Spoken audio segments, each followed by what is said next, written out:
Olá, olá, pessoal. Bem-vindo a mais um Translate Entrevista. A gente está aqui com a professora Andréa Cristina Frazão, que é professora titular da FRJ, onde ela atua desde 1992. Atua também no programa de pós-graduação em História Comparada. É uma das coordenadoras do programa de estudos medievais da UFRJ. Além disso, desde 2002 é bolsista de produtividade do CNPq e entre 2015 e 2019 foi cientista do nosso estado, tendo atuado ainda em funções administrativas dentro da FRJ. E, enfim, a gente está aqui, tem o prazer de receber a professora, a gente agradece demais o aceite do convite para esse projeto de memória que a gente tem tentado construir, e, enfim, reforçar esse agradecimento, e eu passo a palavra para o Tiago para encaminhar a primeira questão. Bom, queria reforçar o agradecimento à professora Andréa por estar já avançado o dezembro aqui, né, o calor que a gente consome, e pelo aceite tão gentil de participar desse nosso projeto. E geralmente nós começamos as nossas entrevistas uma pergunta que pode ser muito básica para um historiador, mas nos parece fundamental no esforço que estamos fazendo, que é como começou a sua trajetória acadêmica. Como é que se deu seu interesse por história? Como é que foi os seus primeiros passos na universidade? Então, vamos ficar muito felizes em te ouvir, professora. Obrigado. Bem, antes de começar a responder a pergunta, eu quero agradecer ao convite, parabenizar a iniciativa do projeto. Sem dúvida é fundamental constituir uma memória do campo, né? Outras áreas já têm feito isso, têm investido nisso. Lá no PEN a gente tenta, né, manter pelo menos uma memória, reunindo teses, reunindo monografias e artigos, materiais que são produzidos e que a gente recebe. E, sem dúvida, é fundamental, inclusive como material, né, para pesquisas futuras, né, de realmente mapear o que a gente pensa, enfim. Essas iniciativas têm se tornado mais frequentes nos últimos anos, mas essa iniciativa das entrevistas eu não tinha visto, então, parabéns pela iniciativa. Eu imagino que dá muito trabalho, não deve ser simples. Marcar, assim, a começar pela nossa experiência, né? Como foi difícil encontrar uma data, negociar e convencer, enfim. Então, parabéns aos dois pela iniciativa, e tenho certeza que o projeto vai ser um grande sucesso. Então, agora, respondendo a questão, né? Como começou a minha trajetória acadêmica? Eu já contei essa história, assim, em vários e vários locais, mas, basicamente, eu tive muita dificuldade para escolher uma carreira. Não foi uma coisa fácil, foi difícil para mim. Eu não tinha muita clareza do que eu queria fazer, eu tinha um sonho de ser missionária na África, eu sempre brinco com isso, né? Eu tinha vontade de ir para lá, viver, desenvolver algum trabalho com as populações, enfim. E aí, enfim, depois de uma série de questões, eu acabei decidindo estudar história, porque na minha cabeça aquilo daria assim, uma visão panorâmica dos povos, enfim. E eu era uma aluna muito aplicada, né? No ensino médio de história, e eu achava o máximo, porque eu tinha lido a história das sociedades todas, americana, a história das sociedades, não sei se vocês lembram, nem sei se ainda se produz esse livro, né, para o ensino básico, fundamental, e eu tinha lido tudo, né? Então eu achava que eu sabia história pra caramba, mas que eu ia fazer faculdade de história para continuar, né, ampliar os conhecimentos que eu já tinha. Que decepção na hora que eu cheguei lá e vi que não era nada daquilo, né? Enfim, então eu optei por fazer o curso de História. Na ocasião, algo que, aliás, só mudou recentemente, nós tínhamos uma única entrada no curso de História da UFRJ, né? Eu fui aprovada e cursei a graduação em História na UFRJ, e tinha a possibilidade de 2 saídas, a saída como bacharel e também licenciado, ou só bacharel. Eu optei pelas 2 saídas, mas eu fiz primeiro o bacharelado. Eu optei por terminar o bacharelado e depois fazer a licenciatura, ainda que tenha sido em sequência. Então, durante a graduação, eu entrei em contato, né, com diversas disciplinas. Logo no primeiro ano, eu já fiz uma disciplina que se chamava Descolonização dos Países Afroasiáticos, porque era o tema, né, que eu queria, de fato. Só que logo depois eu entrei em contato com história antiga e medieval. E acabei, enfim, gostando do assunto, me interessando.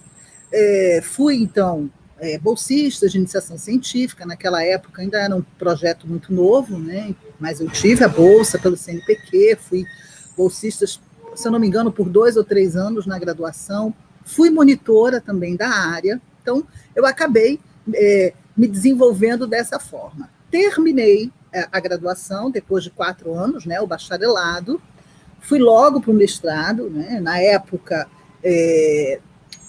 não era muito comum, começava a ser comum a partir desse momento, né, a partir do final da década de 80, iniciei, portanto, logo o mestrado, e junto com o primeiro ano do mestrado, eu fiz a minha licenciatura.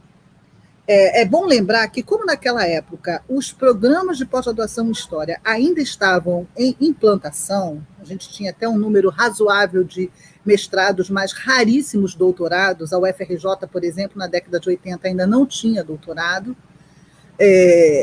Esse formato que acabou sendo o formato que a gente tem até hoje, vai se estabelecer depois, vai se estabelecer sobretudo na década de 90.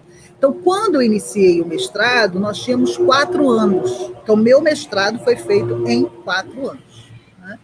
Durante o mestrado foi uma experiência muito interessante, eu pude, portanto, né, fazer a licenciatura no primeiro ano e depois me dedicar, enfim, a lá estudar o tema que eu decidi estudar, depois a gente vai conversar sobre isso.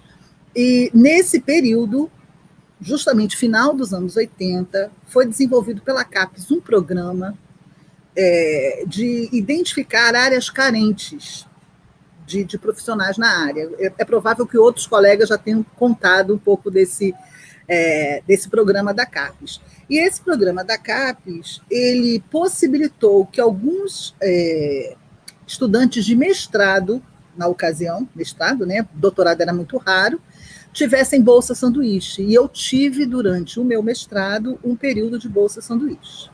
E aí eu passei 6 meses na Espanha, levantando material, foi uma experiência, sem dúvida, fantástica, entrei em contato com vários professores e foi marcante na minha formação. Então, a minha formação inicial até o mestrado foi essa, História, e depois ingresso no mestrado, que na ocasião era mestrado em História Antiga e Medieval, né, junto ao UFRJ.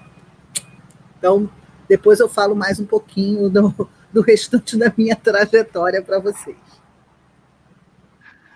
Sim, professora, mas a senhora veio traçando esse caminho até o mestrado, mas se a senhora puder, então, explicitar um pouquinho mais para a gente o momento preciso em que surgiu esse interesse por história medieval propriamente dito, como é que foi essa mudança de um desejo abrangente por história, para fazer missão na África, para chegar na história medieval propriamente dita, que te levou a um sanduíche na Espanha, enfim, uma coisa bastante interessante, de fato. Esse momento das áreas carentes foi uma coisa que já apareceu aqui nas nossas entrevistas e, de fato, parece ter sido um turning point da área aqui no Brasil. Então, se a senhora puder dar mais essa contribuição, a gente fica agradecido.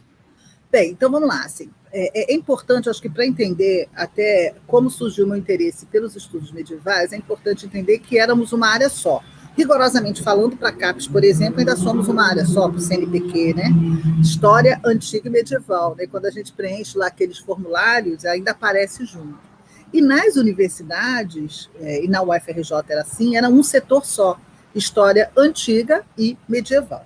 Então, quando eu comecei, e por isso que eu fiz esse corte no mestrado, porque até o mestrado, o que eu estudei de fato foi o período que a gente chama tradicionalmente de Baixo Império, o período romano tardo-antigo. Eu estudei a obra de Eusébio de Cesareia, mais propriamente eu estudei a história eclesiástica de Eusébio de Cesareia. Eu comecei a entrar em contato com essa obra na graduação, porque a minha bolsa de iniciação científica, aquela que eu mencionei antes, ela estava vinculada a um projeto coletivo que tinha como objetivo estudar discursos que foram surgindo no âmbito ali do fim do Império Romano e surgimento dos reinos germânicos ou bárbaros. Então, era um projeto que tinha um recorte do IV século até, se eu não me engano, o VIII século, e várias pessoas participavam, alunos de graduação, professores, alunos de mestrado, e cada pessoa que participava desse grupo estudava um autor. E o autor que eu, né, ganhei para estudar foi justamente o Eusébio de Cesareia. Então, até o mestrado, eu trabalhei, portanto, com esse... Eusébio nasceu, provavelmente, no final do terceiro século e viveu até a primeira metade do século IV. Ou seja, eu estava muito mais para a antiguidade do que propriamente para a Idade Média. Mas era uma área só, não tinha essa separação. Então, a gente, de certa forma, passeava, né, pelos períodos, tanto que os professores que ministravam as disciplinas mais da chamada Alta Idade Média também eram os professores, na época, que ministravam as disciplinas da chamada Baixa Idade Média, porque era uma área só, às vezes ofereciam optativas mais vinculadas ao período antigo, enfim. Então, eu acabei me interessando por história medieval mesmo, né? Mais assim, dentro daquilo que nós comumente consideramos, né, o recorte temporal de história medieval, foi no doutorado. Eu, portanto, fiz uma mudança radical, eu saí do IV século, lá da região de Cesareia, né, enfim, eu estudava a região da Palestina, e dei um salto que foi, na época, extremamente difícil, inclusive, de reconfigurar, de repensar, para o século XIII, mais propriamente no Reino de Castela, trabalhando com uma figura chamada, com a obra geográfica de uma figura chamada Gonzalo de Berceu. Então, eu comecei, neste momento, sim, a trabalhar com história medieval. É claro que isso não foi só por um desejo, eu quero agora, eu me apaixonei pelo Gonzalo de Berceu, não foi bem isso, na realidade, uma série de circunstâncias vinculadas à minha própria vida profissional que acabaram me empurrando mais para esse período dos séculos finais da Idade Média.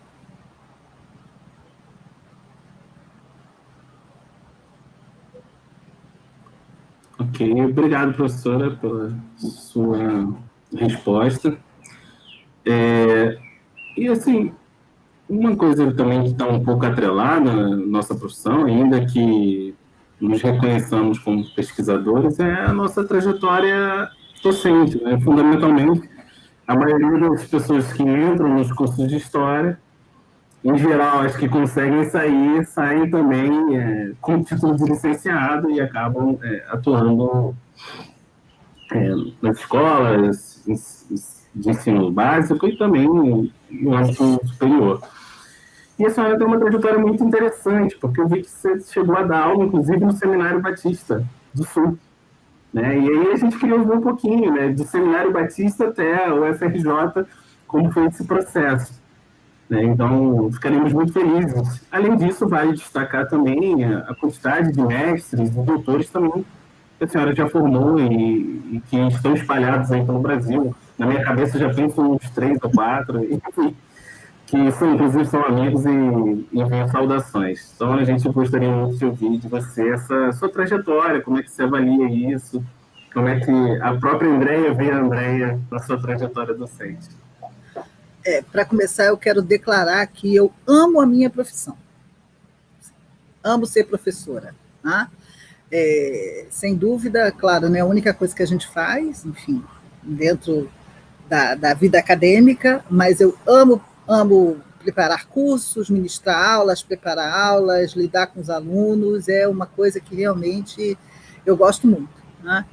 E eu comecei, assim, as minhas primeiras experiências docentes, eu comecei quando eu comecei a graduação. Eu morava na Zona Oeste do Rio de Janeiro, num bairro chamado Bairro Jabur, que não sei se as pessoas conhecem, e na época que eu comecei a graduação, coincidiu de organizarem no bairro, numa escola que funcionava durante o dia, foi organizada uma escola, na época a gente chamava de segundo grau, né? Hoje a gente chama de ensino médio. Um conjunto de pessoas resolveram se unir e formar uma escola comunitária para aproveitar aquele espaço que ficava ocioso à noite e atender as pessoas que moravam no bairro, no entorno do bairro. Então, um grupo de pessoas já formadas se reuniu, enfim, tinha uma questão política envolvida, que eram pessoas concursadas, que não tinham sido chamadas, só que era um grupo pequeno que não dava para cobrir todas as disciplinas. Então, na época, eles acabaram trazendo pessoas que moravam no bairro, que estavam cursando, né, fazendo curso superior, para ajudar nessa empreitada. Então, eu comecei a dar aula nessa ocasião. Eu trabalhei 2 anos dessa forma, como voluntária, enfim. Foi uma experiência incrível. Eu lecionei 1 ano inglês, eu tinha feito um curso desses livres de inglês, então eu tinha uma formação básica, então 1 ano eu trabalhei com essa disciplina, e no ano seguinte eu conquistei a possibilidade de já trabalhar na área de história. Então foi a minha primeira experiência docente. Quando eu terminei, eu mencionei aqui, eu terminei o bacharelado, o meu primeiro ano de mestrado eu fiz concomitante com a licenciatura. Quando eu terminei a licenciatura, eu entrei no mercado de trabalho, assim, fazendo mestrado. Enquanto eu fiz o mestrado, eu trabalhei, até porque bolsa naquela época era muito impossível, né, por um lado, de conseguir. Eu tive a bolsa, sem dúvida, como eu falei, sanduíche, mas a bolsa para os 4 anos era muito, muito, muito raro, né? E as oportunidades começavam a surgir, né? Meu pai também era professor, minha mãe também é professora, enfim. Sabe aquela coisa, né? Conversa com um, comenta, enfim. E algumas portas começaram a se abrir. Então, eu comecei a trabalhar em 2018, em 1987, na realidade, né?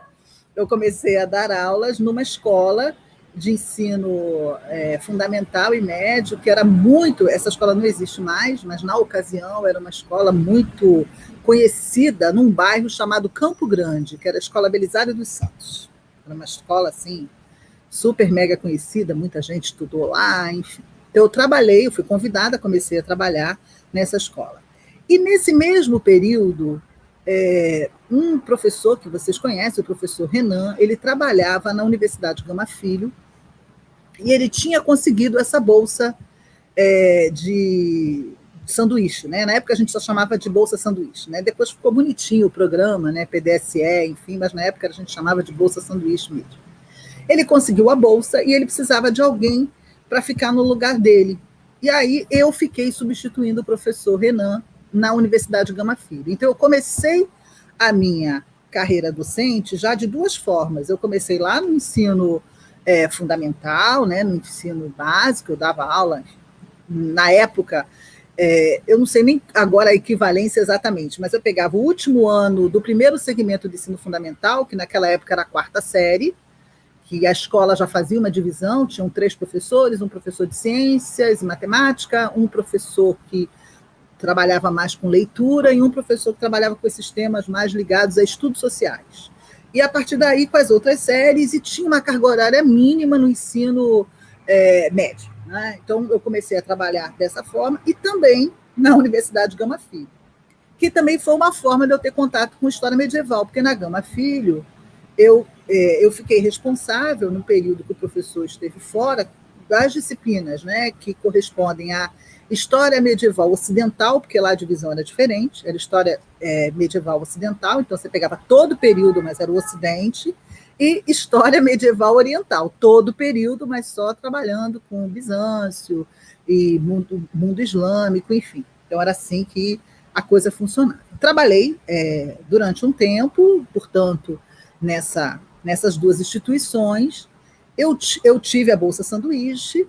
Quando eu voltei, mesmo com a volta do professor Renan, continuaram a me manter na Gama Filho, eu continuei trabalhando na Gama Filho, só que trabalhando aí com um conjunto imenso de disciplinas. Olha, gente, eu ministrei na Gama Filho história econômica, história cultural, história econômica do Brasil, história econômica geral, história da cultura brasileira. Tinha uma disciplina que era oferecida para o curso de serviço social, que era história econômica, social, política, geográfica, enfim.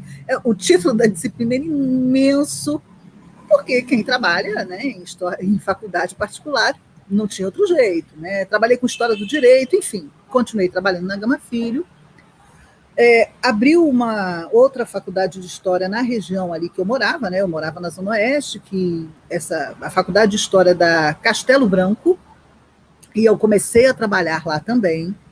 E nesse mesmo contexto aí, já eu tive a Bolsa Sanduíche entre final de 89 e início de 90. E quando eu voltei, eu já comecei a ter, né, essas outras atividades. Continuei na Gama Filho, enfim, trabalhei, na época não era esse o título, né, mas trabalhei também como professora substituta lá na própria UFRJ durante um ano, em 1990, e apareceu, enfim, essa outra faculdade, e fui começando, né, a ampliar os locais de trabalho. Aliás, no final do mestrado foi uma loucura, porque eu trabalhava demais e, para terminar, assim, foram muitos finais de semana sem nenhum tipo de lazer, dedicado realmente a terminar, porque eu era uma estudante trabalhadora, trabalhava pra caramba, né? Nesse contexto, eu comecei a trabalhar com uma disciplina chamada metodologia científica em cursos de pós-graduação lato sensu. Trabalhei na Simonsen com essa disciplina, trabalhei também na própria Castelo Branco, e que foi assim fundamental, eu diria, para a minha formação. Era metodologia científica basicona mesmo, como fazer fichamento, como organizar um projeto, como constituir objetos, enfim, aquelas coisas básicas de metodologia científica. Então, foi nesse contexto que isso aconteceu. E nesse contexto também eu fiz um concurso público e fui aprovada para ser professora da Secretaria Municipal de Saúde do Rio de Janeiro. E aí eu comecei a trabalhar em um CIEP. Nesse CIEP, inclusive, eu trabalhei com a professora Leila. Né? O nosso relacionamento profissional começou lá no CIEP, a Amilcar Cabral, que fica no bairro de Rio da Prata, e nós trabalhamos juntas lá durante um período, né? Que foi também fantástico. A minha atividade junto ao seminário foi em curso de pós-graduação lato sensu. Eu nunca fui professora do curso de teologia, né? Eu ministrei disciplinas, aí porque lá eles, se eu não me engano, tinha uma área que era a área de história da igreja, enfim, então eu ministrei disciplinas ligadas à história, metodologia da história, e alguma coisa na área de história da igreja medieval, mas também eram temporadas, né? Então, toda essa minha atividade docente culminou no momento que eu fiz o concurso. Eu fiz o concurso em março de 1992 e só tomei posse em agosto de 1992. Então, a partir daí, eu ingressei na UFRJ, enfim, e acabei abrindo mão das outras experiências, inclusive da minha matrícula no município, né? Mas essa bagagem toda eu trouxe e foi, sem dúvida, fundamental para a minha carreira, não só como professora, eu diria, como pesquisadora, como orientadora, enfim. As atividades de orientação, né, você perguntou, elas começaram ainda na Gama Filho, porque na Gama Filho os alunos faziam faziam monografia de final de curso. E as minhas primeiras monografias eu orientei ainda na Gama Filho, né? Na Castelo Branco eu não lembro de ter orientado monografias, eu fiquei muito pouco tempo, né, porque 92 eu já tinha saído, mas eu lembro assim, de ter orientado lá na Gama Filho algumas monografias vinculadas já a temas relacionados à Idade Média. Então, assim, em linhas muito gerais, a minha carreira como professora até o ingresso na UFRJ está aí. Depois que eu ingressei na UFRJ, né, eu tenho trabalhado no Instituto de História, mas desde 2011 eu também oferto disciplinas, eventualmente, no curso de gastronomia. Eu ofereço uma disciplina que se chama História da Alimentação e da Gastronomia, que eu estou oferecendo, inclusive, nesse semestre, que também é uma experiência muito, muito interessante, porque acaba extrapolando o período medieval, a gente lê outras coisas e é muito legal, tem contato com vários alunos, não só do curso de gastronomia, mas vem muitos alunos de nutrição, de engenharia, de artes. Eu tive alunos de diversas disciplinas, de cursos diferentes da UFRJ que gostam e vêm fazer essa disciplina. Então, também é uma experiência docente interessante. Então, é isso, assim, não lembro de mais nada para falar nesse momento, já falei para caramba. Não, professor, aqui não existe essa história de falar pra caramba, não. Aqui qualquer fala é fala. Então, por favor, o Thiago está até aprimorando o nosso esquema talk show, né? André pela André, daqui a pouco a gente vai perguntar uma cor, um lugar. enfim. Mas, enfim, você vinha falando acerca dessa trajetória docente na FRJ, enfim, desde antes, mas da sua relação, inclusive, com a pós-graduação, né? Como é que o ingresso na pós-graduação foi importante, enfim. Então, uma pergunta que a gente gostaria muito de poder incorporar nessa entrevista, que tem a ver com esse projeto de memória mais amplo, né, que tenta, inclusive, recuperar algum nível aquilo que está da geração passada, da geração que a gente não consegue mais entrevistar, enfim, por razões óbvias. Então, a gente queria perguntar um pouco como é que, se a senhora podia compartilhar com a gente, se você podia compartilhar um pouquinho com a gente, como é que foi o processo de construção da área de História Medieval na UFRJ, já que você foi talvez uma dessas primeiras alunas que estava ingressando nessa pós-graduação que estava se construindo ali nos anos 80. A pós-graduação, como eu falei antes, nos anos 80, ela era dividida, se não me engano, as áreas de concentração, e eu nem lembro se naquela época era essa terminologia, tá? Eu só lembro o seguinte, que para a gente ingressar no mestrado, né, a gente fazia uma prova de conteúdo, eu lembro que eram, sei lá, 15 pontos, era um negócio assim absurdo, porque pegava toda a antiguidade e período medieval, porque as duas áreas eram ou história antiga e medieval ou história do Brasil. Então, o curso era, portanto, segmentado nessas duas áreas. É provável, e essa parte da história eu não acompanhei, é provável que a montagem desse curso de mestrado tenha considerado os professores doutores que, à época, atuavam lá na UFRJ, né, no Departamento de História, que a gente era, naquela época, Departamento de História, fazendo parte do IFIX. Era muito raro, né? O doutorado tinha uma outra lógica até a década de 80. As pessoas faziam doutorado no final da carreira, muita gente acabava fazendo mestrado e parando, então demorava para fazer o mestrado. Grande parte dos meus professores não tinham ainda o doutorado, então eu imagino que a construção e a escolha dessas duas áreas tenha ocorrido por causa disso. Só que o programa passou, né? O programa de pós-graduação passou por uma grande virada na década de 90. Tanto que quando eu ingressei no doutorado, e eu ingressei no doutorado no mesmo ano que eu fiz concurso, em 1992, foi que se iniciou o doutorado do atual programa de História Social. Então, essas áreas, elas meio que desapareceram, deixou de ter essa divisão, e o programa se organizou como mestrado e doutorado, tendo como, vamos dizer assim, área de concentração maior História Social, né? E nesse contexto, assim, muita coisa estava acontecendo naquele contexto, né? Assim, muitas mudanças em termos da organização da pós-graduação, enfim, e da própria organização dos departamentos de história, né? Tem um texto que eu gosto muito, que é um texto mais ou menos desse período, que é o da Margarida Neves, que ela trata um pouco, não sei se vocês conhecem, das diferenças entre monografia, dissertação e tese, e ela faz um pouco, ela está escrevendo naquele contexto, né, ela está preocupada, né, em mostrar as diferenças, justamente porque foi o momento que começou a ter um boom de programas de mestrado, de doutorado, as pessoas começaram a fazer em sequência, coisa que não existia, que foi o meu caso, né? Terminei a graduação, engatei no mestrado, não dei continuidade diretamente no doutorado, porque ainda, enfim, estava envolvida nas atividades profissionais e não tinha um doutorado ainda na UFRJ, que seria mais tranquilo para mim, né, que morava longe do centro, que tinha que trabalhar, etc. Então, nesse contexto, né, as coisas estavam mudando muito rapidamente. E uma das coisas que, nesse momento, acabaram acontecendo foi a quebra das áreas de história antiga e medieval nos diversos departamentos. Ou seja, justamente, e aí a minha memória pode falhar, tá?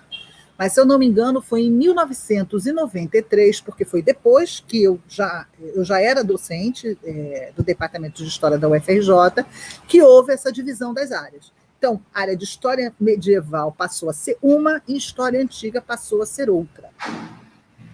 Assim, o que na prática isso implicou mais rapidamente, né? Primeiro, dividimos as disciplinas.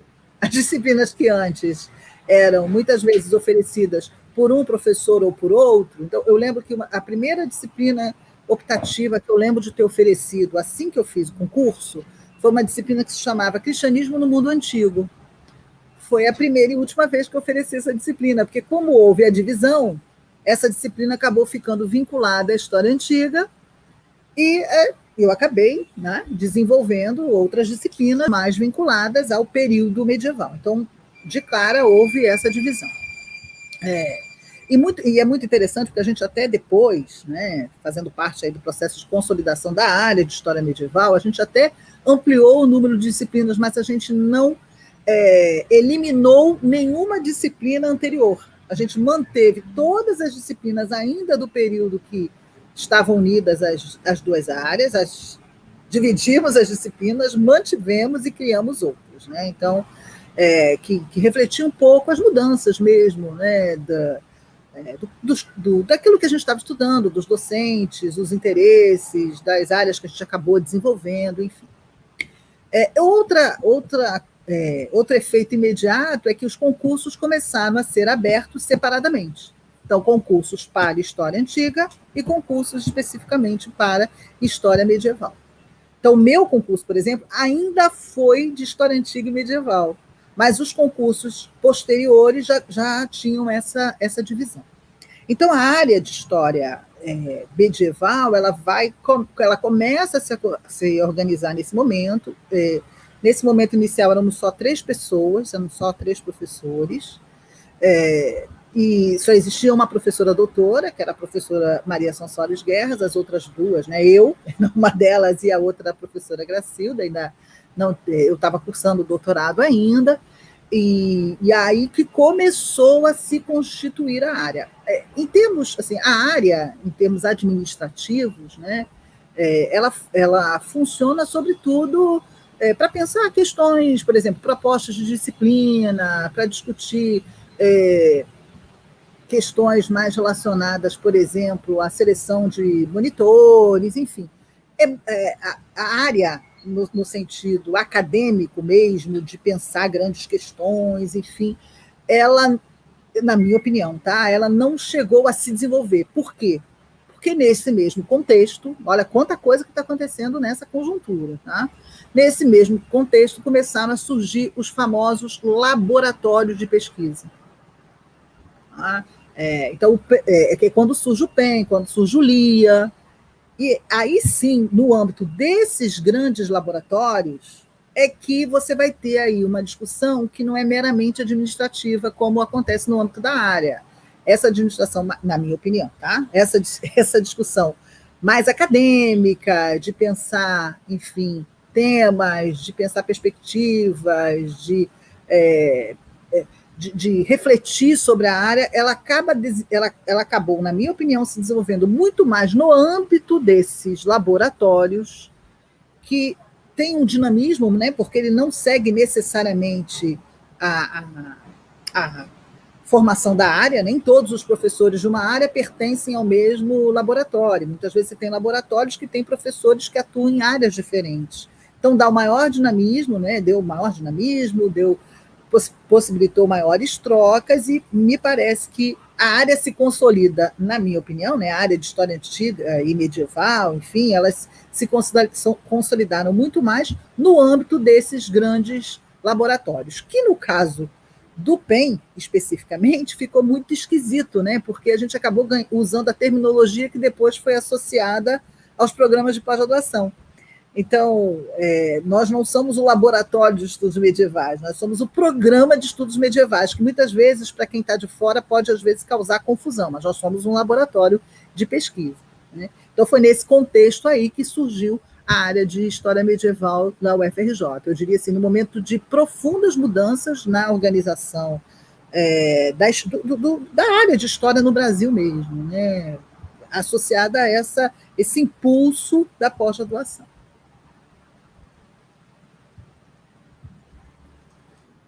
Obrigado, professora, pela sua resposta.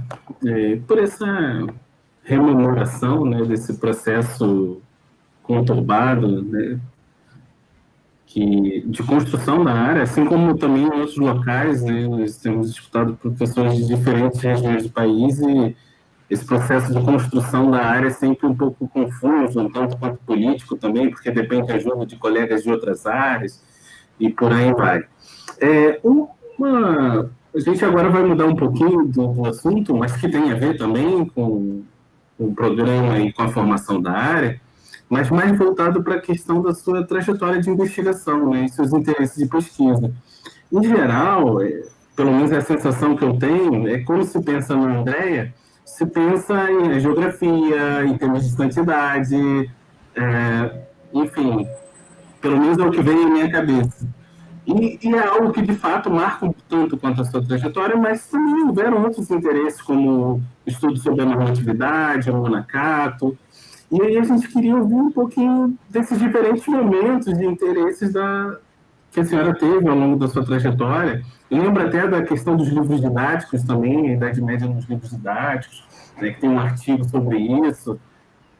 Enfim, a gente vai puxando a memória e vai lembrando diversos momentos seus, mas a gente gostaria de ouvir um pouquinho melhor esses seus interesses diferentes. Eu tenho muitos interesses, a verdade seja dita, né? Eu gosto muito de vários assuntos. Eu costumo fazer uma divisão. Os assuntos que são assuntos que eu gosto de estudar, gosto de ler, gosto de montar cursos sobre eles, enfim, e os assuntos que eu acabo privilegiando na investigação mesmo, né, na pesquisa propriamente dita. Né? Como eu já falei antes, as minhas pesquisas no campo de história medieval começaram efetivamente no doutorado. Né? Foi quando eu trabalhei, como eu falei, a obra do Gonzalo de Berceu. Aí eu comecei a trabalhar de forma mais específica com texto hagiográfico. Na ocasião foi muito difícil, porque eu já tinha mais ou menos consolidado toda uma reflexão sobre o quarto século, a historiografia do período, tinha um domínio, né, daquele aspecto mais factual da época, conhecia os autores, a documentação. E quando eu entrei no doutorado, depois de 6 meses, com as mudanças que aconteceram na área, agora a coisa junta, né? Eu acabei ficando não em história antiga, eu acabei ficando em história medieval, porque tinha que ter um equilíbrio, né? Nós éramos, na época, se eu não me engano, 6 professores na área de história antiga e medieval. Na hora que teve a divisão, ficaram 3 e 3. Como eu ficava mais para a Idade Média do que para a história antiga, eu acabei ficando mais para o lado da história medieval. Como nós já tínhamos professores que trabalhavam com esse período mais inicial, eu acabei deliberadamente buscando um tema que fosse mais para o final da Idade Média.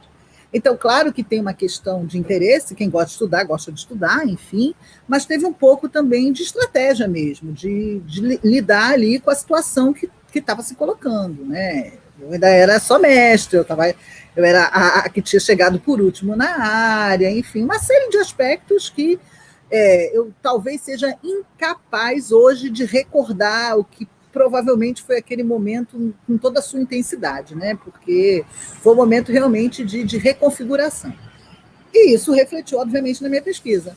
Então, comecei primeiro a procurar possibilidades, enfim, até que cheguei a esse autor, que na época não era estudado no Brasil, eu nunca tinha ouvido falar, enfim, o tal do Gonzalo de Berceu, e ele tinha, enfim, vantagens, porque a obra dele estava editada, ele tinha escrito já em castelhano, ele era um autor, sem dúvida, bem interessante, né? E acabou me chamando a atenção. E foi quando eu comecei a pesquisa sobre ele. E, num certo sentido, e aí que, enfim, aí é da lógica aquilo que não tem lógica, né? A ilusão, pelo menos essa é a minha ilusão biográfica, tá? E aí eu adoro esse texto. Quando eu trabalhei com o Eusébio de Cesareia, e eu analisei a história eclesiástica, eu trabalhei com as perseguições aos cristãos. Esse foi o tema.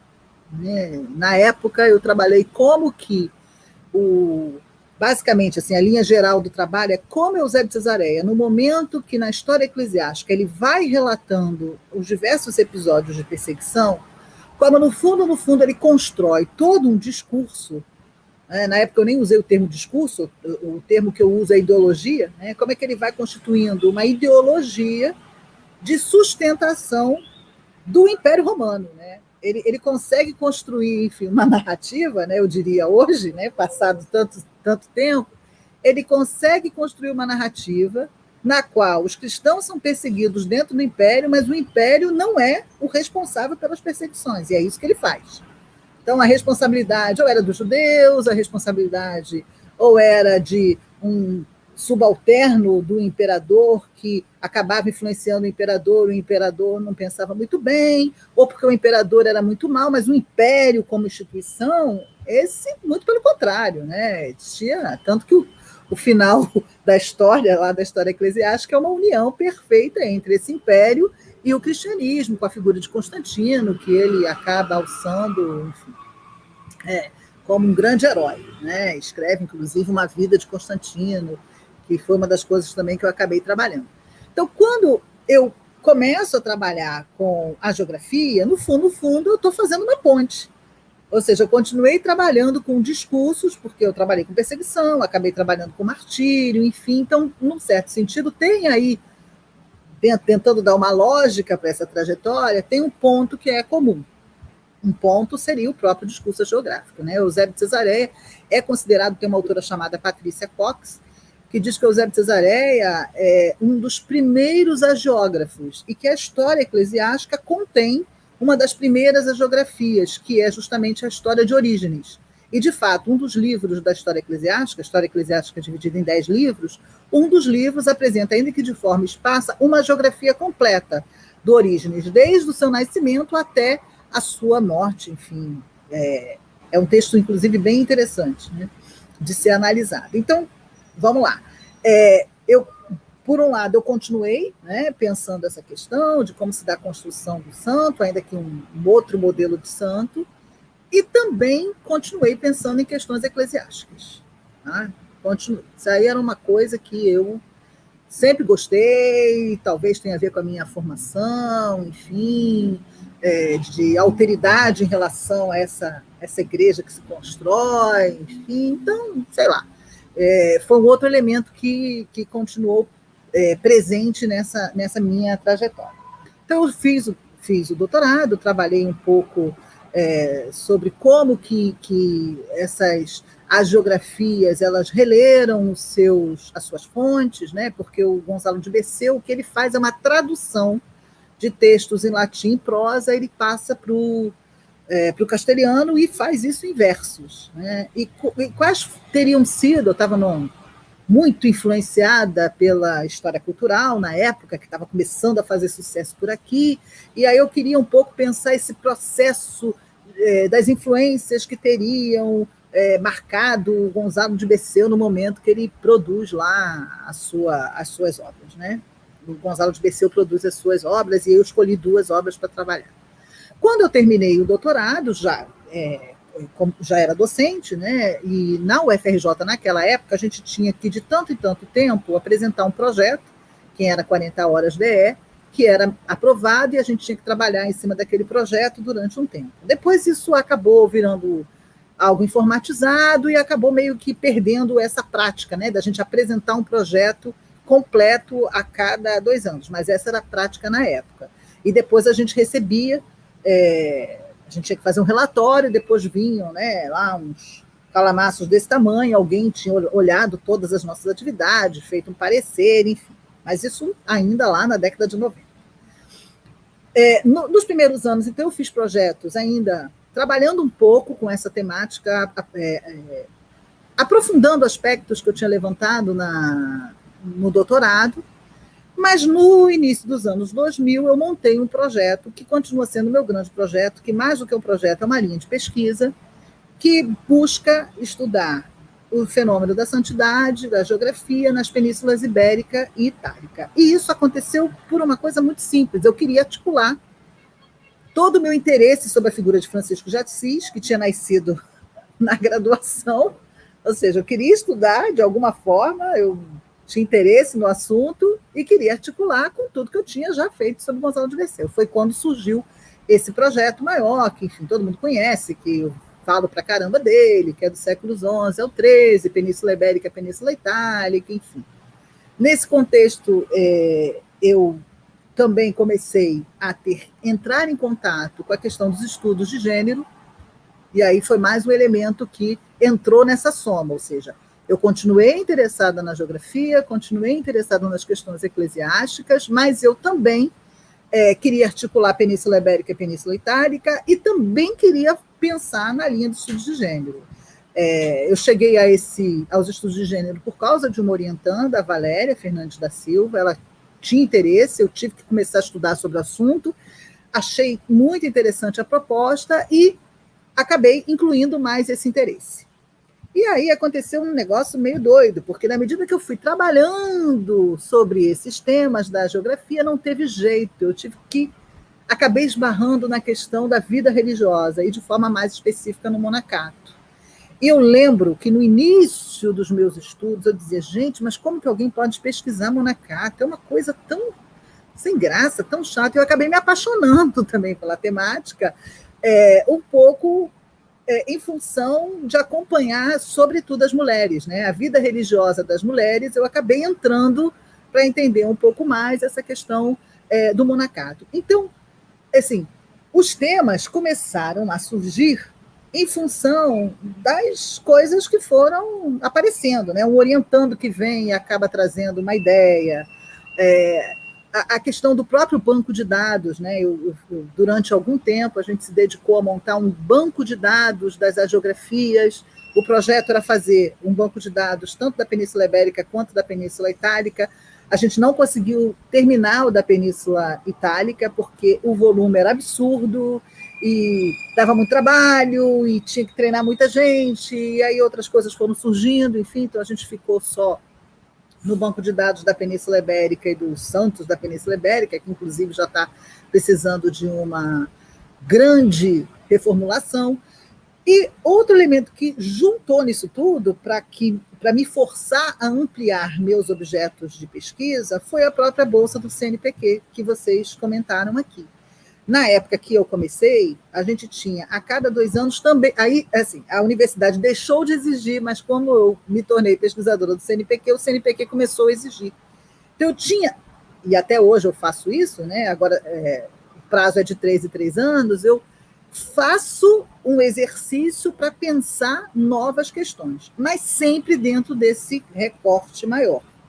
Então, eu já trabalhei com a geografia produzida na Diocese de Braga. No momento, eu estou trabalhando com a produção vinculada à Diocese de Samora, que é amplíssima, porque tem um autor que escreve para caramba, que é o João Gil de Zamora. Enfim, então, a coisa, de certa forma, a ampliação desses muitos objetos se dá em função da necessidade de elaborar esses projetos. E aí, em 2015, né, juntei mais uma, né, que é a questão do projeto CNE, que vocês mencionaram também. E aí, no projeto do Cientista do Nosso Estado, ele tem uma característica muito particular, que é exigida pelo próprio edital.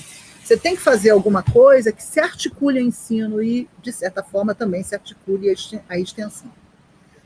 E aí, eu diria que dentro da minha trajetória de pesquisa, foi um elemento que me impactou muito e que tem impactado os trabalhos dos últimos anos, que é desenvolver a pesquisa, mas, ao mesmo tempo que eu desenvolvo a pesquisa, eu tenho que adaptá-la para que ela possa ser também objeto de ensino e que ela possa também ser objeto de divulgação científica ou de extensão, enfim. Então, o primeiro projeto, ainda em hagiografia, né? Assim, a ideia era trabalhar o passado medieval dos santos cultuados no Rio de Janeiro, e a ênfase era, sobretudo, nas questões de gênero mesmo, né? E eu cheguei à conclusão que, na conjuntura atual, retomar essas figuras santas é uma estratégia muito interessante, porque você vai desconstruindo com as pessoas, as pessoas recebem de uma forma, né? Está falando de santo, as pessoas estão abertas, as pessoas querem ouvir falar dos santos, né? E aí, no âmbito desses projetos, a gente acabou também produzindo material didático, acabou produzindo jogos, desenvolvendo atividades como o passeio pelo Rio de Janeiro, mostrando como que esses santos medievais estão presentes aqui na cidade, enfim. Em 2019, terminou esse projeto, eu mandei outro e foi renovado. Então, agora, a ênfase está na questão da violência e da intolerância religiosa. Então, a gente está trabalhando com isso agora. Já saiu mais um volume, né, de atividades didáticas, e, para mim, assim, o mais legal você tem que pensar temas de pesquisa que dialoguem com o cotidiano das pessoas e que façam uma ponte. E agora eu tenho me preocupado no momento de pensar as pesquisas nesse diálogo. Acho que eu falei tudo. Muito obrigado, professora. Já fica aqui o merchan para o Jogo a Geografando, né, que inclusive eu e o Thiago estamos ansiosíssimos para ser convidados para uma partida no PEN. E aproveito, inclusive, para fazer o gancho, né, que a gente queria insistir um pouco na questão do programa de estudos medievais da FRJ, que é um programa, um laboratório, né, como você vinha comentando, super consolidado, super importante para a consolidação da área no Brasil, e que é icônico para todo mundo que transitou pela FRJ em algum momento. Eu e o Thiago, a gente participou de várias semanas do PEN, né, no FRJ, e tivemos o prazer de várias vezes estar na salinha do PEN, que tem todos os seus elementos da biblioteca, dos computadores, enfim, mas tem todos os seus elementos de um realismo mágico maravilhoso, que são as fotos nas paredes, o famoso tridente que a senhora utiliza, que sempre fica ali guardado no cantinho.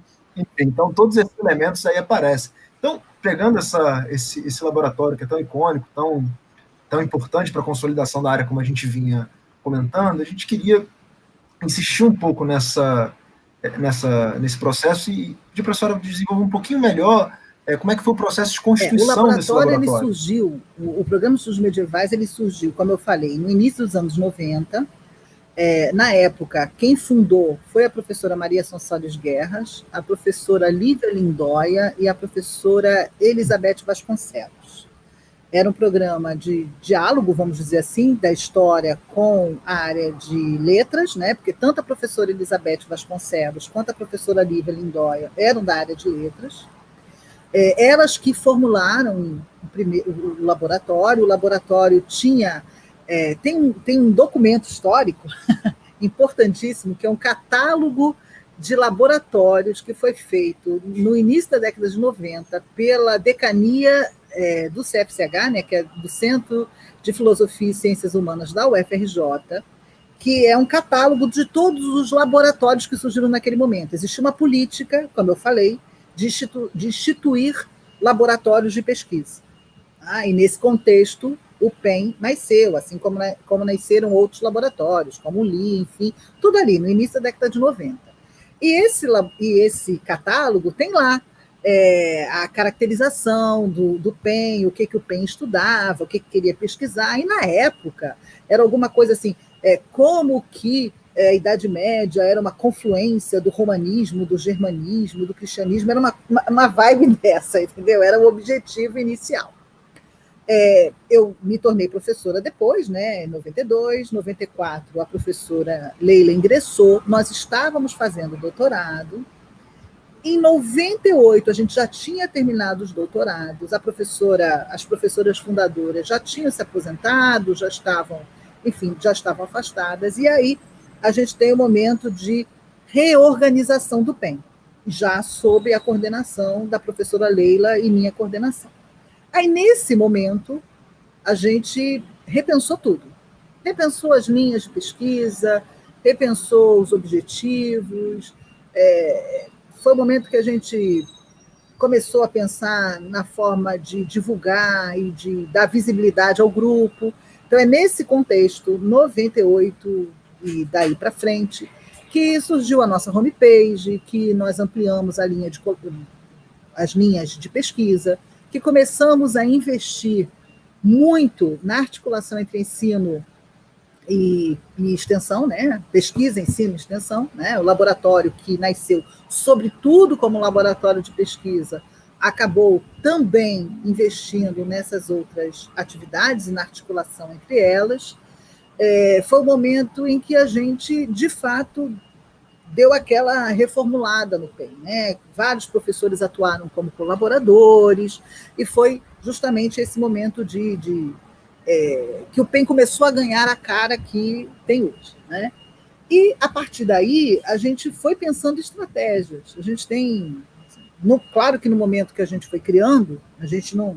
vamos sentar aqui e vamos pensar num conjunto de estratégias. Não foi bem assim que a coisa funcionou. Mas, olhando em retrospectiva, a gente consegue perceber como que essas estratégias que foram sendo criadas, elas acabaram tendo muito sentido, né?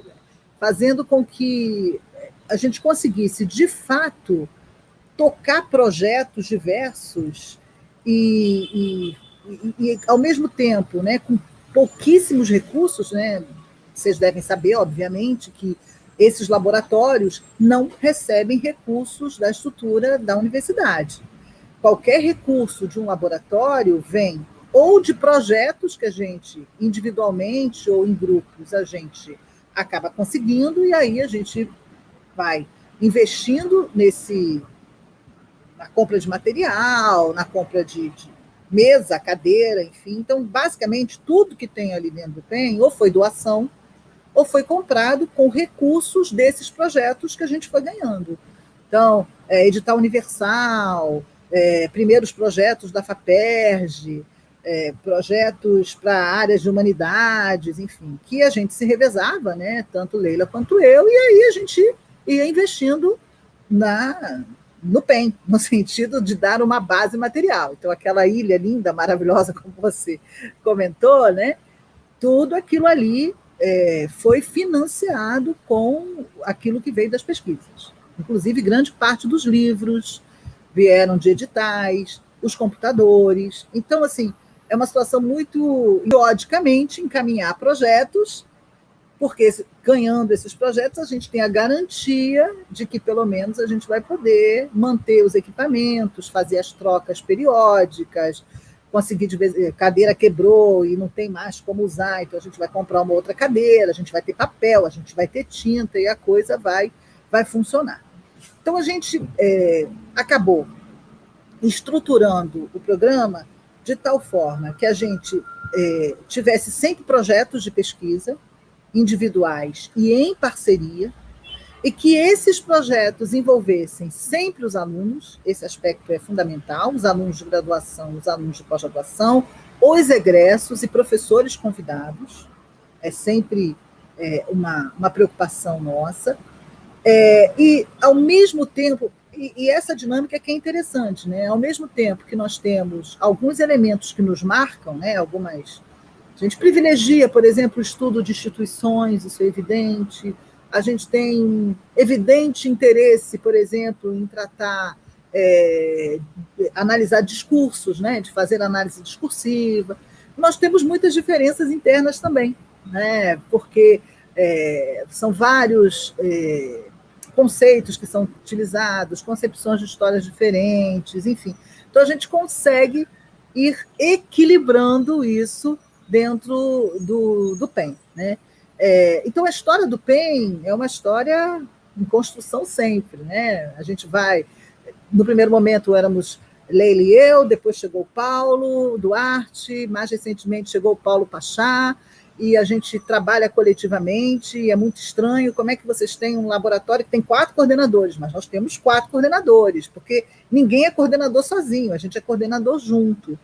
E aí a gente tem uma marca, que eu diria que é uma marca nossa, que tem vantagens e desvantagens, dependendo do olhar que você olha. O trabalho é efetivamente coletivo, e como ele é efetivamente coletivo, tudo é discutido. Então, como tudo é discutido, muitas vezes a gente leva um tempo para que algumas coisas, de fato, sejam realizadas, mas é uma marca nossa. Ouvir todo mundo, um pensa de um jeito, outro pensa de outro, e a gente vai trocando, vai ajustando, aí um abre mão de uma coisa, outro abre mão de outra, até chegar àquele elemento conjunto ali da coordenação. Então, é a coordenação que acaba tendo esse papel realmente de direção, né? Então, é motivo de muito orgulho todo o trabalho que a gente fez, né? Sem dúvida, né? Não dá nessa hora para ser humilde, não. Deu trabalho para caramba e sem dúvida, assim, muita coisa que foi feita nos orgulha, né? Em termos diversos, de formação de pessoas, de contato com pesquisadores de outros lugares, dos produtos mesmo, né? Horrível essa palavra, mas enfim, daquilo que foi gerado, etc, etc, etc. Enfim, deixei de ser humilde, né? Professora, obrigado pela resposta. Não, que isso, a gente tem total consciência do esforço que é levar à frente um laboratório e todas as dimensões, né, do que é um trabalho coletivo, dos interesses diferentes também que se apresentam. Enfim, então é louvável e eu acho que o momento de não ser humilde foi bem apropriado. E tratando em específico das atividades do PEN, cada vez mais nos últimos anos, e como você já ressaltou, em função do edital do CNE, né, do cientista do nosso estado, a gente tem observado o PEN cada vez mais ativo nesses projetos de extensão com jogos. Eu lembro também de uma espécie de corredor cultural que foi feito, em que se visitava as igrejas. Então, uma série de projetos que são muito interessantes, que levam a universidade para fora, ou a universidade em um diálogo maior com a sociedade. E aí a gente queria ver um pouquinho como é que se avalia esse momento do PEN, né, em que teve diversos projetos de extensão, de divulgação científica. Então, não só esses, né, que eu citei, mas, por exemplo, o canal do YouTube do PEN tem uma série de vídeos tratando dos Santos, então, que são bem interessantes. Para quem tiver interesse, estiver nos acompanhando, também aproveita, já curte lá o canal do PEN, dá aquele joinha, ativa o sininho e segue o canal. Mas, brincadeiras à parte, a gente queria ouvir um pouquinho mais do seu respeito, a sua avaliação agora, já passado 4 anos, né, desse projeto. Em primeiro lugar, não é brincadeira não, é sério, vai lá, visite o canal, assiste, ative o sininho, etc, etc. A gente quer mais aqui, visite o canal mesmo, né? Mas, enfim,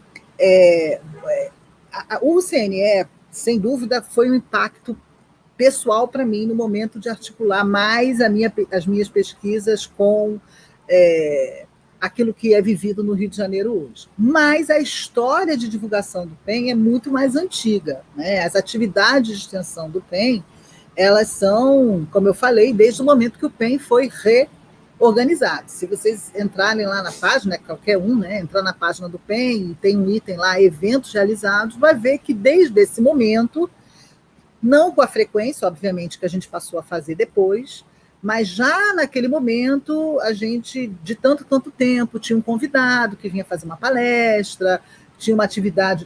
No primeiro momento, a gente investiu muito em pensar o livro didático, em pensar o ensino de história, então a gente convidou muita gente. Eu lembro que veio um ilustrador de livro didático falar da atividade dele, autores de livros didáticos que vieram falar. Eu estou tentando lembrar o nome do autor do livro de História das Sociedades, que acabou escapando agora. Ele foi um dos convidados, ele foi conversar com a gente, enfim. Então, a gente, em vários momentos, eu lembro que uma vez a gente fez um evento que trouxe um coral para tratar de música medieval e cantar, enfim. Então, essa ideia de divulgação científica, ela já nasceu há muito tempo. O nosso projeto, Idade Média Divulgação Científica, ele foi formalizado na universidade em 2005. Então, para vocês terem uma ideia, é um projeto que tem 15 anos. Né? A partir daí, a gente tem tido sempre bolsistas de extensão e tem desenvolvido trabalhos. E aí tem, assim, eu diria que a gente acabou, por meio desse projeto, Idade Média Divulgação Científica, né? E, mais recentemente, né, com o incentivo do cientista do nosso estado, a gente acabou assim, criando uma preocupação com a divulgação científica pautada em algumas coisas. Né? A primeira coisa, desconstruir as visões extremamente negativas e, eu diria, extremamente positivas sobre a Idade Média, né? Porque às vezes a gente olha para um lado e esquece do outro lado, né? Das pessoas que idealizam a Idade Média, né? Tudo dava certo, porque a igreja mandava em tudo, enfim, né? É tão, eu diria, nocivo e preocupante quanto a outra perspectiva de que era a Idade das Trevas, todos eram ignorantes, enfim. Então, a gente trabalha um pouco preocupado em desconstruir essas ideias, né? Outra coisa que a gente tem sempre procurado fazer é o envolvimento dos alunos nessas atividades, porque a gente compreende que é importante para a formação dos alunos esse contato mesmo com outros saberes, e é um exercício importante de traduzir as suas pesquisas, né, para diferentes públicos, e é interessante que a gente acaba, né, tendo a contribuição dos alunos de graduação, sobretudo no apoio, e os alunos de pós-graduação, a partir de um determinado momento, passam a atuar, inclusive, como palestrantes, como responsáveis por estar ali, né, como sendo os expositores desses eventos. Então, essa é uma outra marca que a gente tem desenvolvido. A gente tem tido uma preocupação muito grande, justamente porque a gente quer articular a pesquisa com a extensão, de como fazer essa transposição didática mesmo, né? Como que a gente consegue que alguém que está estudando Bonacarto consegue, a partir da sua pesquisa, a partir das suas reflexões, trazer alguma coisa que possa ser divulgada para, enfim, um conjunto muito diversificado de pessoas. Outra coisa que eu acho que foi muito importante, né, para a gente desenvolver as atividades de extensão no âmbito do PEN, de divulgação, foi de dialogar com profissionais de outras áreas. Ou seja, nós temos um saber, mas as pessoas têm, né, nós temos um conhecimento, as pessoas têm outros conhecimentos. Então, a gente tem feito muita coisa em diálogo que a gente chamaria interdisciplinar. Então, eu lembrei agora de um evento que a gente fez, que foi uma mesa redonda tratando da mulher ontem e hoje. Então, éramos pessoas, eu lembro que a Marta, que agora está na UERJ, né, a Marta Carvalho participou, a Carolina Forte participou, eu participei também, então cada uma enfocando um aspecto da vida das mulheres na Idade Média, e nós convidamos médicas, convidamos outras pessoas que trabalhavam com outros temas para dizer, olha, e a situação da mulher hoje? E a gente fez algumas coisas nesse formato, né? Então, considerar, enfim, também o conhecimento do outro. A gente tem alguma coisa, um conhecimento que a gente quer partilhar, mas também tem conhecimentos que a gente precisa considerar e aprender. Então, acho que isso é um aspecto legal. Desde muito tempo, a gente tem feito atividades fora, efetivamente, do espaço da universidade. A gente já fez em hospitais, a gente já fez em sindicato, a gente já fez em igrejas, já fez, enfim, em seminários. Então, a gente vai lá e muitas vezes tem a participação de pessoas desses locais auxiliando na organização, e é muito interessante, porque muitas vezes tem uma participação mais efetiva mesmo, né, sendo a pessoa que vai apresentar ou a pessoa que vai mediar. Então, a gente tem feito muito trabalho assim, e há muitos anos. Outra coisa que a gente tem feito, e aí nos últimos anos a gente diversificou, mas é algo que a gente começou a fazer já há muito tempo, que é a produção de materiais. Então, a gente começou com tradução de fontes. Então, a primeira foi a Maria Madalena, mas aí a gente também depois publicou um volume sobre cartas, aí deu uma parada durante um tempo, enfim, mas aí a gente voltou, aí tem a vida do Santelmo, o Inquérito de Milagres, a missa, enfim. Mais recentemente, o jogo, a Geografando, né, e as atividades didáticas, que já saíram 2 volumes, como eu falei, né. Uma coisa que tem também, que a gente tem feito muito nessa linha da troca de diálogo com outros profissionais, é investir bastante numa perspectiva comparada. Assim, pensar a Idade Média, por um lado, como outro, né, como alteridade, como diferente, mas, ao mesmo tempo, pensar na singularidade, na singularidade, por um lado, e nos pontos de possível diálogo, que não são um diálogo direto. Assim, às vezes é difícil, né, da gente até formular isso, mas muitas vezes aparece no meio da discussão. Assim, como que existem elementos da nossa sociedade que não são necessariamente fruto do mesmo processo histórico, mas que possuem similitudes, inclusive quando você olha sob outra perspectiva, sob uma perspectiva sociológica, sob uma perspectiva antropológica, enfim, né? Na forma como se lida com o corpo, na forma como a gente lida com lixo, na forma como a gente lida com a morte, na forma como a gente mantém relações com o sobrenatural e etc. Né? Então, a gente tem trabalhado, né, afinal de contas, nós todos os coordenadores atuamos num programa de pós-graduação em História Comparada, então a comparação acaba passeando muito nas nossas reflexões, então a gente usa muito esse elemento no momento que a gente trabalha com a divulgação científica. E tem usado também materiais cinematográficos. Isso é uma coisa que a gente tem explorado já há muito tempo. Os catálogos fílmicos, a gente já vai lançar o 5º volume no ano que vem, ele já está sendo preparado, e que foi uma coisa que a gente começou, né, a fazer, se eu não me engano, em 2013, e a cada 2 anos a gente tem publicado um volume, que é uma forma de colocar em prática vários desses elementos que eu chamei a atenção antes, né? Envolver alunos nos diferentes níveis de formação, de que eles possam articular as pesquisas que eles desenvolvem com o filme, pensar um pouco, né, nesse jogo de temporalidades, né? Como é que a Idade Média é uma referência, mas é uma referência que é relida, enfim. Então, a gente tem trabalhado com essas coisas. Na internet, a questão do canal, em grande parte, aconteceu da necessidade da gente adaptar essas atividades para um período de pandemia. A gente tinha a periodicidade de apresentar pelo menos uma, né, de oferecer pelo menos uma atividade a cada mês, a gente sempre fez isso, em alguns meses a gente tinha um pouco mais, né, em vários espaços, a gente não pôde fazer isso. A gente tem um projeto de extensão, como eu falei, Idade Média, divulgação científica, que tem bolsistas, que é registrado junto à universidade. Então, a gente precisou adaptar, e a gente chegou à conclusão que talvez fosse a hora de investir na TV PEN. E foi assim que a gente começou, enfim. A gente ainda está testando formatos, vocês devem ter visto que tem vários formatos, né? Tem o formato, a primeira tentativa, conferência ao vivo. Não deu certo. A segunda tentativa de conferência ao vivo também foi complicada.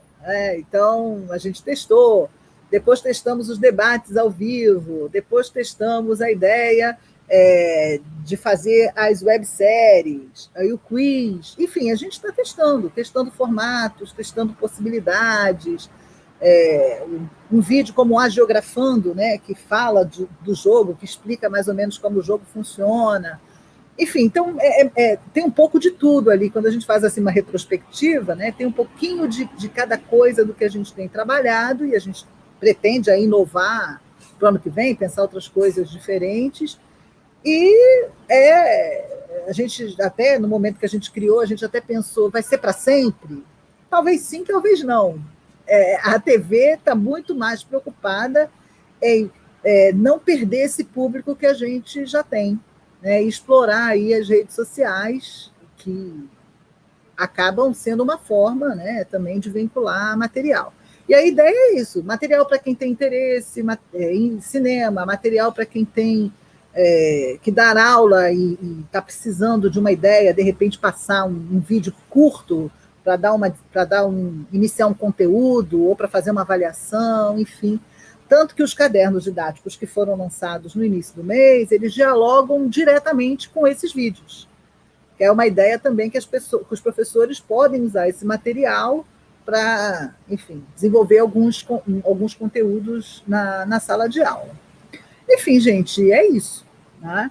É isso que a gente tem procurado fazer para tentar ir além da universidade, né? Que, sem dúvida, é fundamental. E um sucesso, de certa forma, né? A TV PEN já tem mais de 1.000 inscritos e, enfim, eu me atrevo aqui a discordar da sua avaliação, professora, de que as conferências ao vivo não deram certo. Eu, pessoalmente, gostei muito, tanto do Eneco, quanto do Santiago Castelhanos, que são as duas que eu imagino que você esteja se referindo. Então, foram muito bacanas. Não foi isso que eu falei, não deram certo a transmissão, não sei se você... Não. Não, não, mas a mesma transmissão, eu acho que eu não assisti ao vivo, depois estava no YouTube e gostei muito do formato. A primeira, deixa eu te dizer o que aconteceu na primeira. A primeira a gente marcou tudo para fazer ao vivo, não deu certo. Na hora H não entrou. Nem na segunda, que foi a do Cirineu. Não deu certo nesse aspecto, no aspecto técnico. Aí o que a gente começou a fazer? A gente começou a gravar com antecedência e disponibilizar. Não deu no aspecto técnico, por isso que eu te falei. A gente foi testando. Entendi. Né? Entendi. Foi testando. Ele não funcionou. Simplesmente foi um desespero. A gente botou aguarde. As pessoas começaram a mandar mensagem. Cadê? E aí é que a gente faz? Não dá certo. O negócio não funciona. Então a gente fez 2 tentativas assim e infelizmente não deram certo. E aí a gente decidiu gravar. A gente fez o debate deu certo, mas com medo também da instabilidade.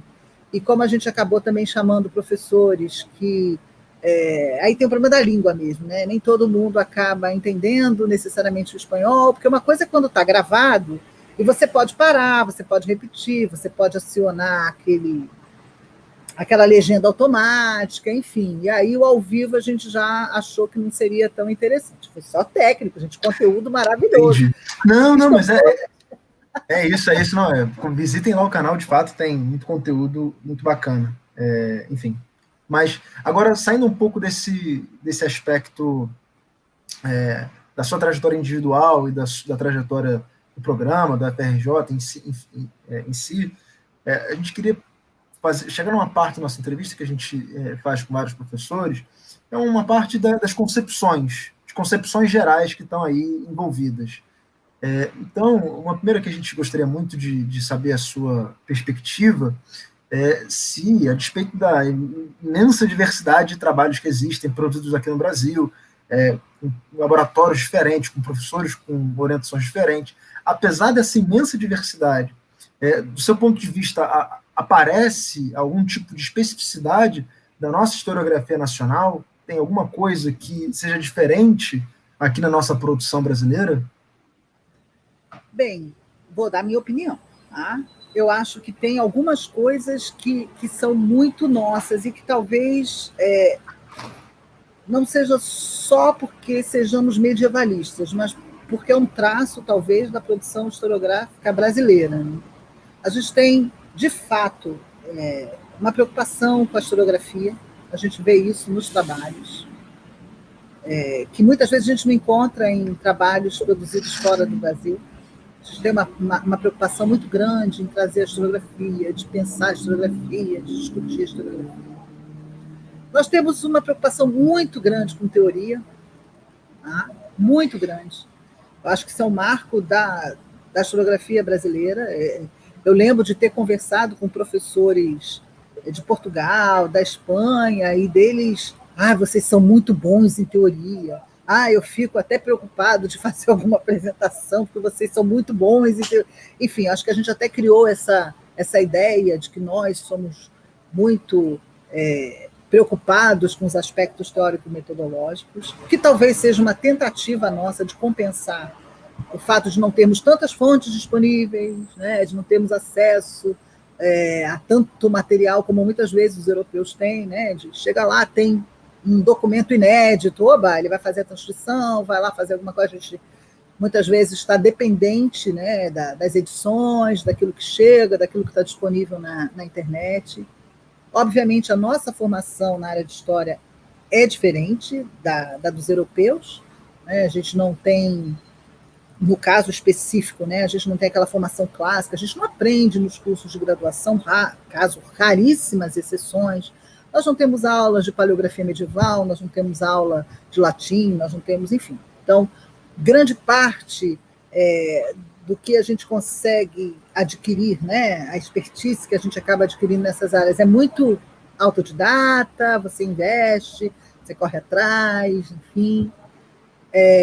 Outra característica que eu acho que talvez nos marque, e talvez até a Brem tenha um papel importante nisso, é que eu acho que a gente faz um diálogo interdisciplinar, né? As nossas pesquisas acabam combinando elementos da literatura, né? Das artes, enfim, eu acho que a gente tem esse diálogo que sem dúvida, né, a Bren, na hora que nos congrega a todos, propicia, de certa forma, esse diálogo.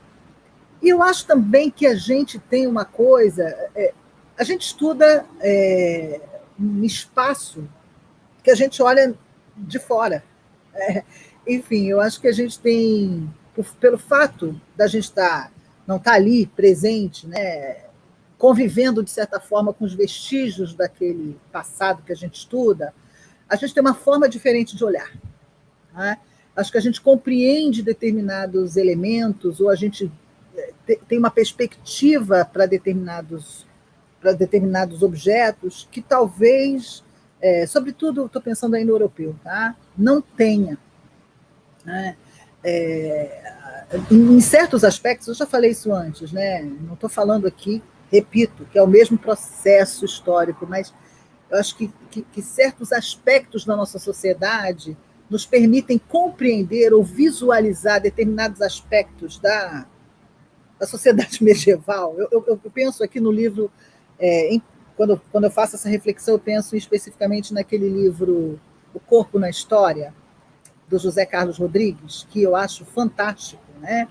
Como ele vai analisar e vai pensar a Idade Média por uma perspectiva mais antropológica, que talvez nos permita pensar ou conseguir compreender determinadas coisas que estão presentes, às vezes, na documentação, que quem está lá hoje talvez não perceba, porque está vivendo numa sociedade que talvez esteja muito mais distante, antropologicamente falando, das sociedades medievais do que a nossa. Há muitos anos atrás, eu participei de o nome era Curso de Atualização de Idade Média. Era uma atividade que era desenvolvida lá em Buenos Aires.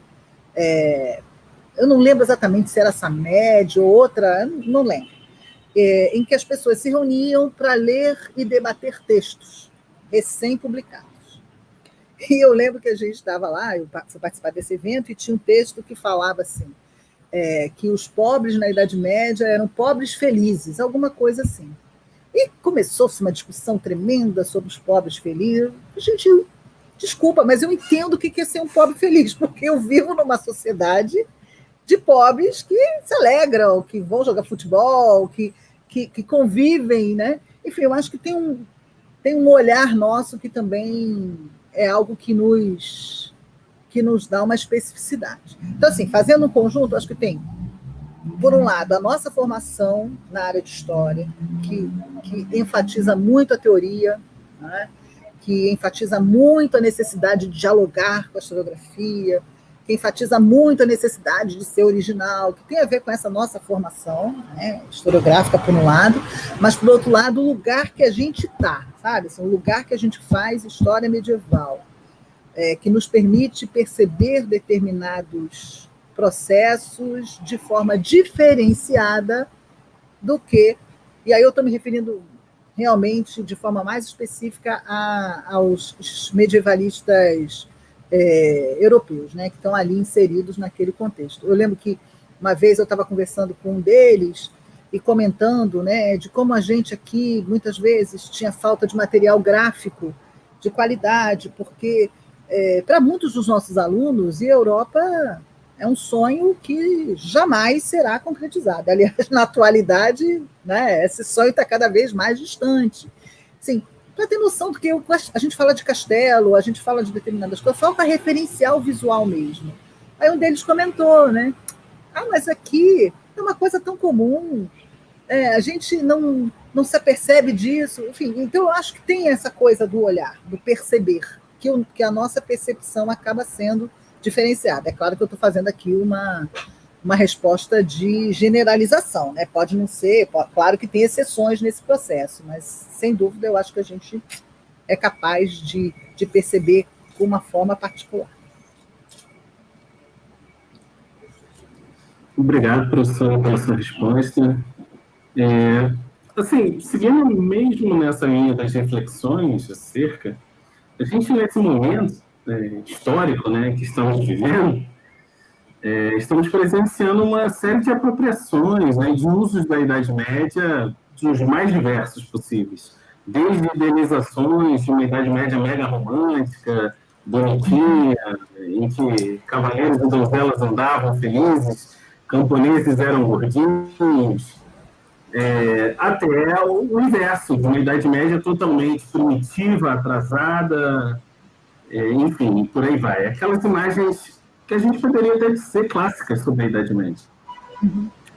E que agora cada vez mais são instrumentalizadas, não só no Brasil, né, mas também nos Estados Unidos a gente tem presenciado, em Portugal, na Espanha também há um debate muito forte sobre esse passado medieval.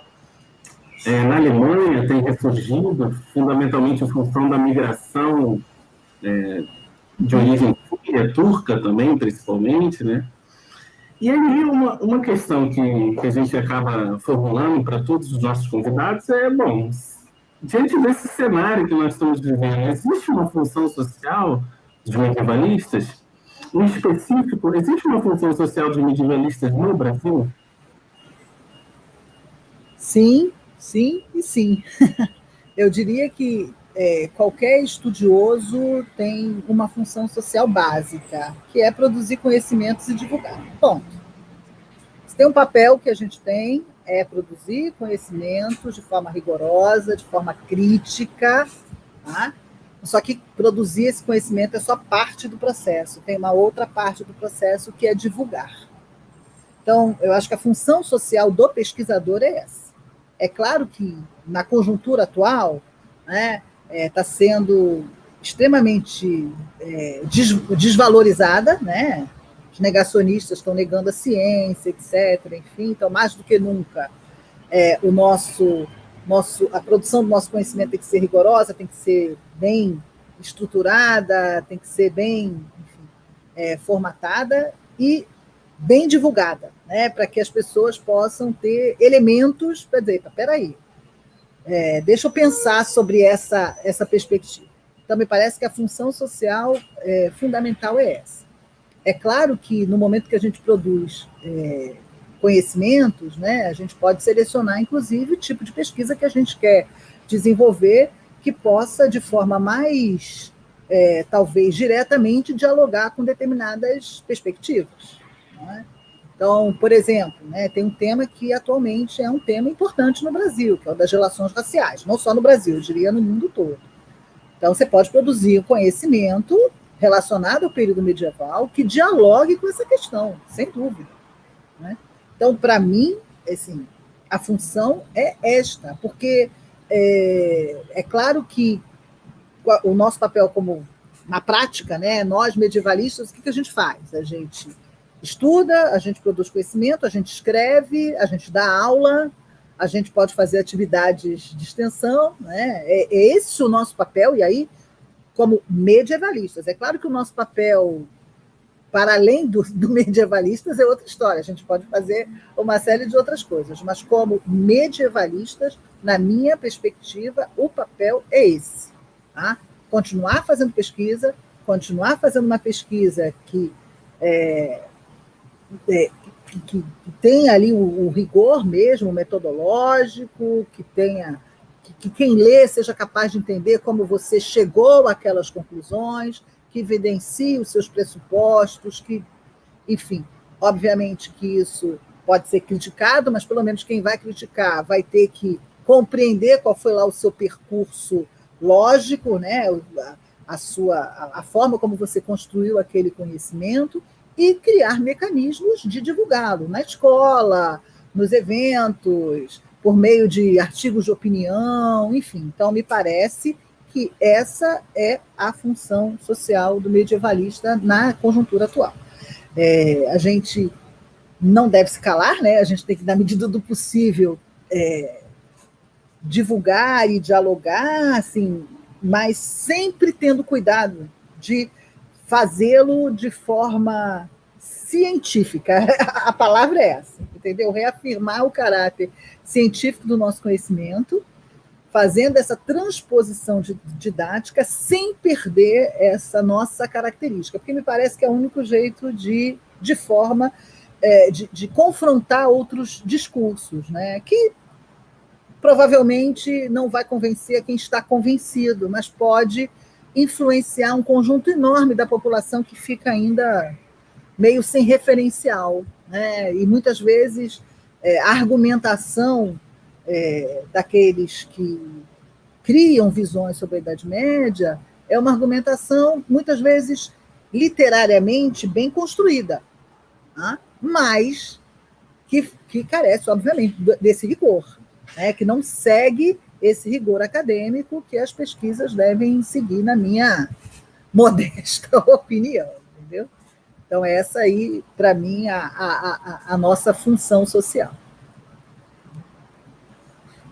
Bom, professora, agora meio que encaminhando para o fim da nossa entrevista, né, Thiago já até implica comigo com a minha célebre anedota, ao final da entrevista, que, supondo que, o cenário que é bastante provável que aconteça com alguma frequência, mas supondo que um estudante da UFRJ bateu lá na salinha do PEN, encontrou com a senhora e falou: professor, eu queria estudar a Idade Média, um estudante do começo da graduação, lá dos primeiros períodos da universidade. Eu queria estudar a Idade Média. Assim, qual é a primeira coisa, qual é a primeira sugestão que você daria para ele? Olha, a minha sugestão sempre é, leia bastante. Começa lendo um livro mais geral, 1 ou 2, ou 3. Eu dou até aqui a fórmula. Hilário, que é aquele bem, né, Idade Média, Nascimento do Ocidente, que é aquela primeira leitura leve, tranquila. Depois lê um Bachet, que já é uma coisa um pouquinho mais densa. Termina aí com Chris Wickham. Aí já é, né, a coisa assim, sabe, constrói uma ideia mais geral do período, né? Vê as possibilidades. Para mim, esse seria o primeiro conselho, ou a primeira indicação, né? Depois vem conversar comigo. Esse é o primeiro teste. Se conseguiu ler os 3 livros, é porque está realmente interessado, né? Então, essa seria a primeira orientação, né? E, de fato, seria isso. Voltou? Opa, legal. Então, vamos lá. O que te chama atenção? O que te interessa? Porque muitas vezes a gente se interessa por Idade Média por vários motivos, né? Porque leu um romance, gostou, porque viu um filme, achou interessante, porque foi num museu e viu alguma coisa legal, porque fez uma viagem, enfim. Então, o que te desperta atenção, enfim, o que fala mais alto para você? Então, então você vai começar a ler sobre esse assunto. Então, assim, não tem fórmula, né? A única fórmula para se tornar um estudioso, medievalista ou não, é ler muito, estudar muito, ouvir muito, né? Pensar muito, desenvolver uma disciplina intelectual. Não tem outro jeito. Eu pelo menos, não conheço outra fórmula, né? Então, eu diria isso, né? Ler bastante e começar lendo coisas mais gerais, para você chegar a algo mais particular, né? Até porque é impossível fazer uma pesquisa sobre tudo, não dá, você tem que fazer cortes. Então, eu diria para começar por aí. E ir afunilando, até começar a desenvolver algo mais concreto, aí um objeto de pesquisa, ter acesso às fontes, aí isso é um curso inteiro, né? Para tentar, enfim, trabalhar essas questões, né? E isso, né? Ter o hábito da leitura, ter o hábito de estudo. Eu costumo sempre dizer para os meus orientandos que não tem jeito, você tem que selecionar, nem que seja 1 hora por dia, 2 horas por dia, a que você tem para se dedicar ao estudo. Não tem outra fórmula, infelizmente, ou felizmente, eu digo que é felizmente. O nosso trabalho é feito a partir de quê? Da leitura e da análise crítica de materiais, sobretudo, né? Permeada, né? O tempo todo atravessada por conceitos, enfim. Como é que você adquire tudo isso? Lendo, pensando sobre eles. Não tem outro jeito. Então, esse é o caminho. Bom, muito obrigado, professora. Alô, galera aí da UFRJ, já sabe que antes de procurar a professora Andréia, lê o Hilário, o Bachet, o Chris Wickham, e depois vamos falar com ela. Posso contar uma historinha? Só rapidinho, falo muito. O Leandro Russo foi meu orientando, né, no mestrado. E eu lembro que a primeira reunião que eu tive com ele chegou, sem brincadeira, com uma lauda inteira professora, os livros que eu já li de história medieval. Entendeu? Levei até um susto. O Bruno Álvaro, que é outro, chegou com a legenda áurea embaixo do braço, já assim como quem diz, olha, eu, né, já li esse livro todo. Enfim, então já deve correr um boato aí pelos corredores que tem que chegar com algum livro, com alguma lista, para poder começar a pensar, a trabalhar com a Idade Média. Brincadeirinha, desculpa. Olha aí, pessoal, tá vendo? Fica a dica aí de levar um livro debaixo do braço. Bom, eu queria reforçar o agradecimento, professora, por passar essa tarde com a gente, conversando a respeito da sua trajetória, do bem, e também esse esforço de memória, né, de relembrar alguns momentos marcantes da sua trajetória, né, até aqui, e nós ficamos muito gratos por esse momento, né, queria também enfatizar para quem está nos ouvindo, a importância da professora Andréia para a construção e constituição do campo, né, e legitimação do campo também. Acho que é importante dizer isso também. Então, foi uma honra recebê-la aqui no nosso Translate Entrevista. E, para quem já está nos acompanhando até esse final, não se esqueçam de dar um like aqui no vídeo, ajudar a gente aqui com o canal. E também ativar o sininho, porque outras entrevistas, a professora Andréia acabou de falar no nome do Leandro Russo, em breve também a entrevista do Leandro estará aqui no canal, então, se vocês também já quiserem acompanhar e conferir essa anedota lá na entrevista do Leandro, já podem ativar o sininho do canal. Então, é isso, gente. Muito obrigado, professora. Obrigado a vocês que nos acompanharam. Bom dia, boa tarde, boa noite para todos vocês. E a gente se vê na nossa próxima entrevista. Não sei se a professora quer deixar um último recado. Não, só agradecer a oportunidade, foi ótimo fazer esse passeio pela memória, foi ótimo, porque a gente acaba sistematizando coisas, juntando coisas que muitas vezes passaram despercebidas, obrigando a gente a pensar outras. Mais uma vez, parabenizar vocês pelo projeto, que é um projeto realmente muito importante, eu diria, né? Sobretudo aí, para quem está começando, para saber exatamente, né, que o caminho não é simples, o caminho é complexo, né, não é tranquilo, e infelizmente a gente, nesse país, né, sobretudo dependendo da nossa origem, né, as dificuldades para estudar, para, enfim, manter a disciplina não são fáceis, né? As condições reais da nossa existência cotidiana muitas vezes impedem, né, essa dedicação aos estudos que eu tanto falei, enfim, mas vamos lá, vamos em frente, vamos ter esperança, que vamos ter saúde, vamos ter vacina e vamos continuar aí firmes, tentando pelo menos fazer alguma coisa, né? E depois da vacina, o carnaval, por favor. Enfim, obrigado, pessoal. Obrigado pela assistência. Obrigado pela professora Andréia mais uma vez. E a gente se vê no próximo Translate Entrevista. Tchau, tchau. Valeu, tchau.